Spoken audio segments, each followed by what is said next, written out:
Assalamualaikum warahmatullahi wabarakatuh. Kami dari kelompok 13 akan mempresentasikan makalah kami yang berjudul Hadis-hadis tentang pendidikan. Baiklah, sebelum kita mulai pemaparan materi, ada baiknya kita mengucapkan basmalah. Bismillahirrahmanirrahim. Baiklah, di sini saya akan memperkenalkan anggota kami. Yang pertama, saya Naila Apipa sebagai moderator dan pemateri.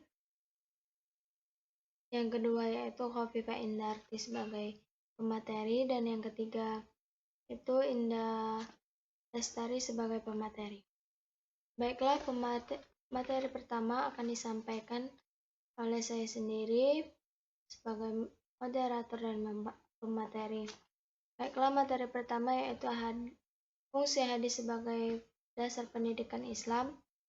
Pertama, hadis sebagai sumber pendidikan Islam terdapat permulaan induktif. Cara ini bisa digunakan sebagai salah satu pisau analisis ilmiah.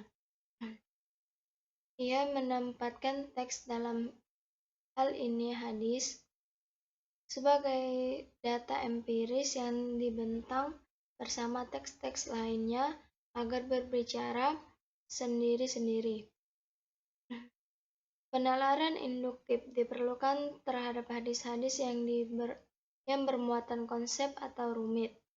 Di samping induktif, juga penalaran deduktif dilakukan dalam memahami hadis Nabi. Penalaran deduktif dapat memberi gambaran yang luas tentang ajaran bila sang pengkaji punya wawasan luas. Sungguh demikian, kadar spekulasinya tinggi sekali. Yang kedua, hadis sebagai sumber kedua dari ilmu pendidikan Islam yang diajarkan beberapa unsur penting, yaitu hadis atau sunnah sebagai sistem komunikasi objektif yang mengalahkan sistem sejarah pun dalam komunitas massa. Dan yang kedua, sebagai sumber berita yang kebenarannya dijunjung oleh riwayat yang dapat dipertanggungjawabkan. Selanjutnya yang ketiga, sebagai berita yang maknanya dapat ditafsirkan dan menafsirkan Al-Quran. Yang keempat, sebagai perwujudan eksistensi Nabi Muhammad SAW dan para sahabat yang menjadikan pelaku dan saksi sejarah.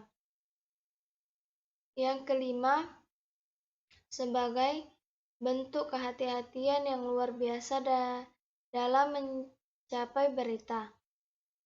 Dan yang terakhir, sebagai eksistensi perilaku Nabi SAW yang bukan hanya bersejarah tetapi menetapkan pola perilaku umat Islam. Yang selanjutnya, corak pendidikan Islam yang diturunkan dari sunnah Nabi Muhammad SAW adalah yang pertama, disampaikan sebagai rahmatan lil alamin yang ruang lingkupnya tidak terbatas. Kedua, disampaikan secara utuh dan lengkap, memuat berita gembira dan peringatan. Yang ketiga, apa yang disampaikan merupakan kebenaran mutlak. Yang keempat, kehadirannya sebagai evaluator yang mampu mengawasi dan senantiasa bertanggung jawab atas aktivitas pendidikan. Dan yang kelima, perilaku Nabi SAW tercermin sebagai uswah yang dapat dijadikan figur atau suri tauladan. Baiklah, ini penjelasan dari saya. Selanjutnya yang akan dilanjutkan oleh Khofifah Indarti sebagai pemateri yang kedua. Kepada Khofifah Indarti, kami persilakan. Baiklah, materi selanjutnya yaitu tentang hadis-hadis tentang pendidikan. Bismillahirrahmanirrahim. Man arada dunya fa'alaihi bil ilmi, wa man arada akhirah fa'alaihi bil ilmi, wa man arada huma fa'alaihi bil ilmi. Rawahul Ahmad. Barang siapa yang hendak menginginkan dunia, maka hendaklah ia menguasai ilmu. Dan barang siapa menginginkan akhirat, hendaklah ia menguasai ilmu. Dan barang siapa yang menginginkan keduanya, dunia akhirat, hendaklah ia menguasai ilmu. Hadis riwayat Ahmad. Lalu selanjutnya bagian hadis pendidikan, yaitu tujuan pendidikan. Harus menghayati apa yang diajarkan, menguasai ilmu, mampu mengendalikan diri. Lalu hadis tentang pendidikan.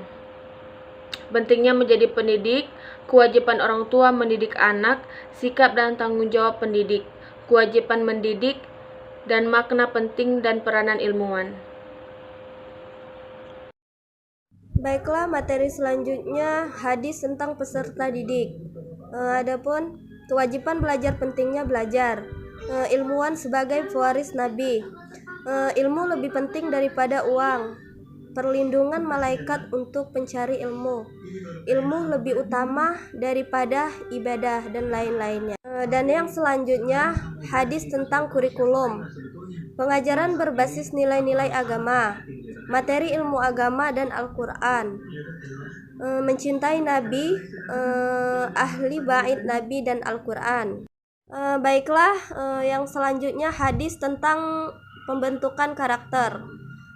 Pendidikan keimanan, perintah sholat dan zakat, tilawah Al-Quran dan kelembutan hati, pengembangan kurikulum dan akhlak, mengajarkan baca tulis dan lain-lain. Baiklah, yang selanjutnya hadis tentang metode mengajar. Memberi nama yang baik, curahan kasih sayang yang tulus. Permulaan pengajaran pada usia anak 6 tahun. Ajarkan anak sholat pada usia 7 tahun. Mulai usia 9 tahun, pisahkan tidur anak laki-laki dan anak perempuan dan lain-lain. Dan yang selanjutnya hadis tentang media pendidikan. Rumah sebagai tempat mendidik, masjid sebagai tempat pendidikan, boleh mengambil upah mengajar, dana biaya untuk pendidikan. Baiklah, yang selanjutnya hadis tentang lingkungan pendidikan. Agama orang tua berpengaruh terhadap agama anaknya. Pertemuan berpengaruh terhadap pendidikan. Awal pendidikan anak dilakukan sejak dalam rahim. Demokrasi pendidikan wanita, wajib belajar, dan lain-lain.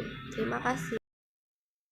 Terima kasih kepada Hovifa Indarti dan Indah Lestari atas pemaparan materinya. Inilah materi dari kami. Apabila ada kata-kata yang kurang dan salah, mohon maaf. Wabillahi taufiq wal hidayah. Wassalamualaikum warahmatullahi wabarakatuh.